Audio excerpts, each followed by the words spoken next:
Welcome to Jason Hyde back to the program here on MMAOddsBreaker. Freshly off his suspension. Now he's back and ready to go. Got suspended in July of 2014? June.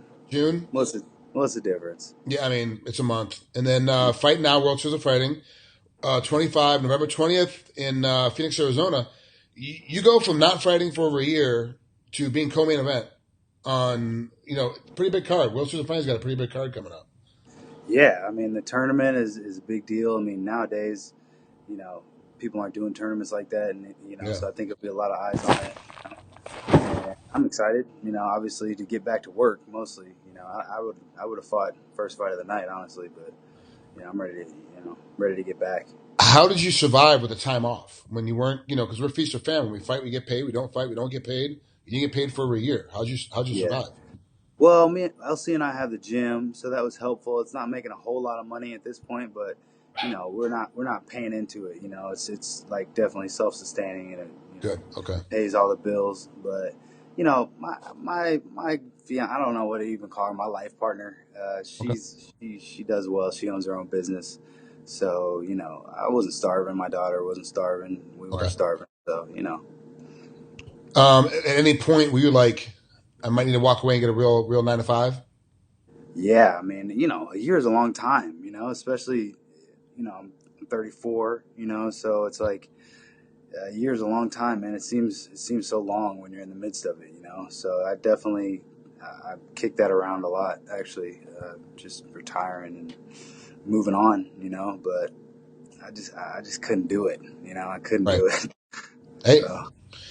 Believe me, I understand that. I've been there myself. Like, and every real true athlete gets there too. Like, I'm out. Yeah. Look at BJ Penn. He retired. Like, he's out, like done out. Like in Toro farms, he's out grazing vegetables out in the middle of his farm on the Big Island, and all of a sudden he comes back out. Life. Hey, I think I might fight again. Like, oh, he is talking about it again. Yeah. He won't. He just won't let it go. It can feel like, I mean, especially for like a guy like you or me. We've been wrestling since forever, and it can feel like the end of your life, like literally. It can feel like there's just a cliff that you're looking over, like, what am I gonna do? So yeah, wait till you jump off the cliff, and you're like floating. You're like, whoa, like what do I do now? I got no idea what I'm gonna do next. I got lucky because I had guys like Jay Haran and Arnold Chun and Tori Vogel and my other buddy Kieran Gallagher. We all wrestled together. We all knew each other from like back in college. And Jay made the jump into stunt work, so I had a job after because I was like, "Oh, this is my next little thing I'm gonna get into." And I was like, just gonna dibble in it. And then all of a sudden, I was like, "Wow, I really like this." So I made it my full-time gig. But for you, like, I have no potential. I can't even think about getting a fight until June of 2015. It's Christmas 2014. You're like, I got no way of getting a job for at least 6 more months. 6 more months. Yeah. At what point were you like, I'm really gonna have to go get I'm gonna go start selling insurance or something? I was driving Uber, I was doing just random shit, I mean, you stay occupied. Luckily, I mean, it really helps having the gym, honestly. These guys around here, it just gives me something to do mostly, that's the main thing is just, I was able to stay busy with that. And, I was able to I did some jiu-jitsu tournaments, I was just. That's right. Just trying to stay busy, man, because, you get to sitting around and you can start, going down those places where you're just getting really sad. There's the only really word for it, so. Well, I hate bringing it up, but let's go back and talk a little bit more about the suspensions. You get suspended and you're like, dude, I got a year. And then you get a phone call from the UFC and they're like, yeah, we don't need your services anymore. What was that phone call like? Oh, man. I wish I'd gotten a phone call. I didn't get a phone call, man. I found out like everybody else. Everybody asked me, well, did you talk to Dana? Fuck, I didn't talk to Dana. He did some interview, and I found out on Twitter just like everybody else, man. You found out on Twitter. It's awful, isn't it? You found out on Twitter. You got fired. You got fired via Twitter. Yeah.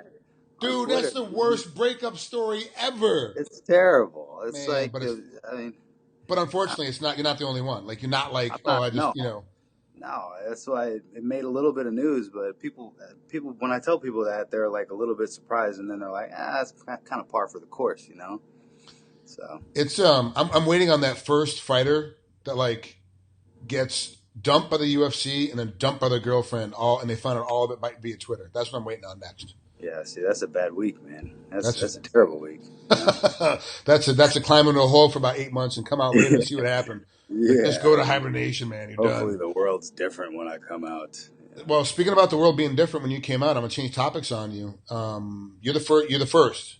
I have a lot of firsts during my interview process, but you're the first that has ever had to reschedule an interview because you were at a parade for the World Series champions. Like, yeah, it was that's a first for me. It was madness out there yesterday. I mean, just complete madness. But there was no fuckery. You know, no. Like, I wanted to ask you, like, everyone was making a big deal about it. Like, a bunch of black folks, bunch of white folks, bunch of Latino folks, everyone out there running around, no looting, no shooting, nothing. None of that. There was young people, old people, black people, white people, Mexicans, whatever. I mean, everybody was out. I mean, I've never been around so many people in my life. You know, I thought, I fought in front of some pretty good crowds, right? 60,000 in Japan or something like that. You know, 800,000 people, and we said we were going to stay towards the outskirts, you know, but then, you kind of get into it. You're like, I want to get up there in front, you know, so we start moving towards the front, and man, it was just too many people for me. I started I'm thinking the worst. I'm like, I got my daughter with me and Anne's with me, you know.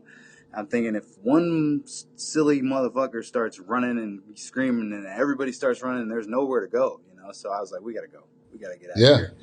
But there was nothing, man. I mean, everybody was really cool. Everybody was happy, celebrating. It was great, man. It was really cool. I'm sorry. I thought Ferguson was in your state, too. It is, but on the other side in St. Louis. Yeah, but still, it's not like it's... St. Louis is... I like St. Louis, but it's a lot different than Kansas City, man. True. The racial atmosphere is much different than it is in Kansas City. I mean, there's, it's everywhere in the States, but St. Louis is a special case, and I'm not sure really why, because I'm not from there, you know, so I don't know the details, but... It was just, to me, I actually think the Ferguson incident actually helped with everything. It actually made things better because it was aware. Everyone's now aware of all this racial tension.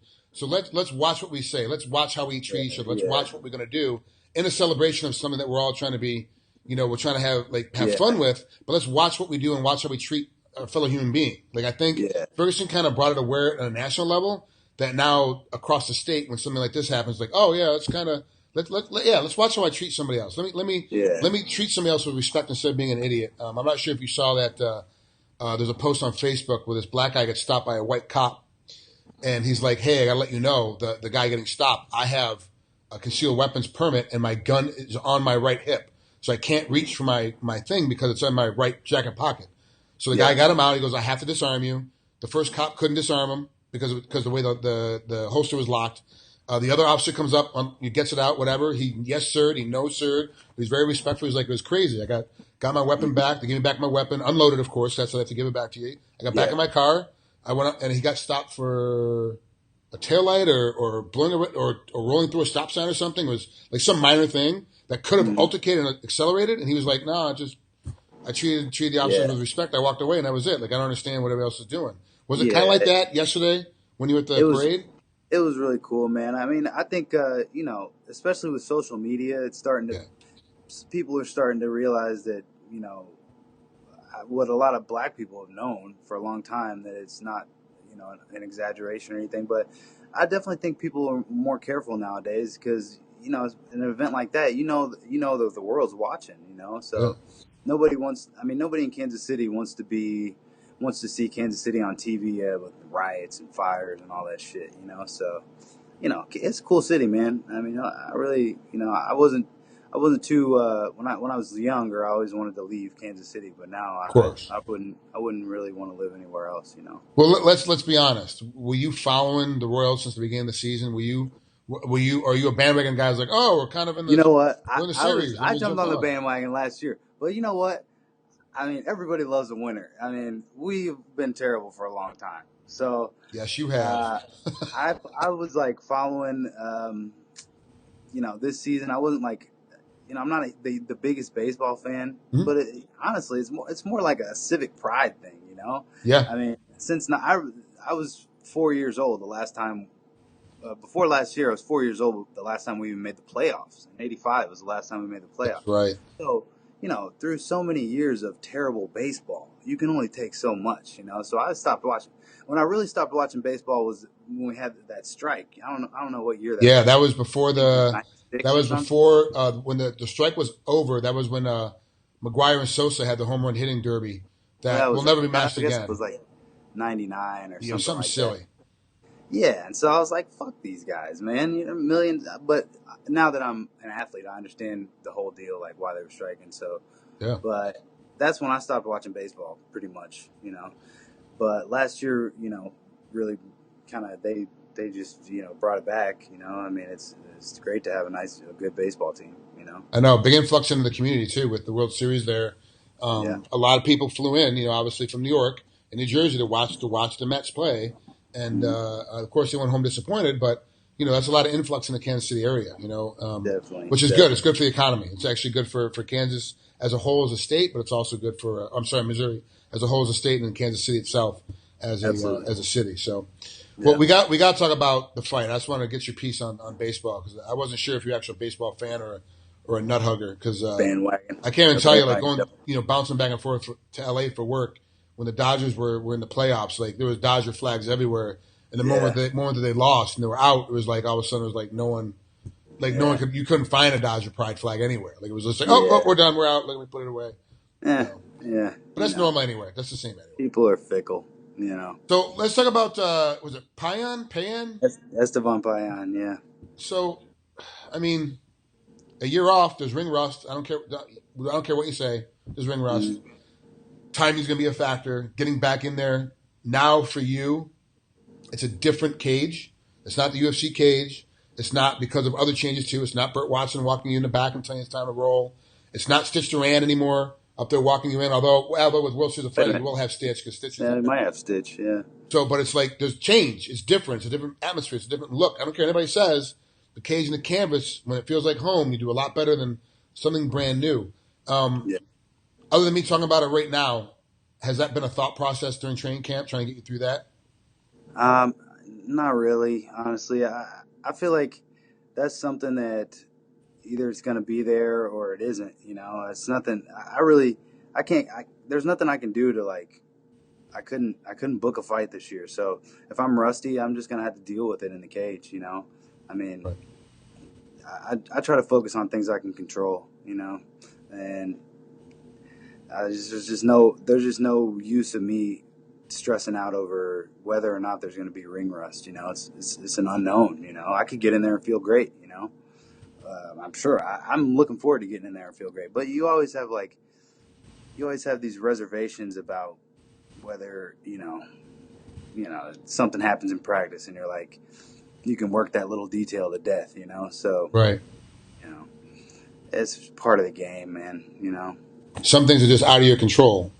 Mm-hmm. It's got to kind of deal with it. So, Payan, how is he as a competitor then? If the things that you can control is what you see against him when you watch tape, you can control how you're going to react to certain positions because you know what's coming on. So how do you see him? How do you break him down? Well, he's got. I mean, I think his strongest area is his stand up. He throws everything hard, like just kind of a brawler type. But I definitely think I can take him down whenever I want. I can grapple around him. So. I always talk about standing up and blah, blah, blah, blah, blah. But, if I can take a guy down, I'm going to put him on his back. So it's the safest way. It's the only way you're going to be able to stay pretty. Man. I'm good looking. I like to, whatever, Just ask you? You're good looking, just ask you? Yeah. Well, I'm glad you're back. I know it's been a lot rougher than you're letting on, being off of that time and kind of feeling like the sport turned its back on you. I know it's been difficult, but glad you're back. I'm glad to see this fight come together. And World Series of Fighting is a great spot. I talked to Ray Sefo, the president, already. His interview comes up here in a couple of weeks, or it comes up in a week. We'll post it up. But he had a lot of great things to say about you, and he's super excited that you're actually the co-main event.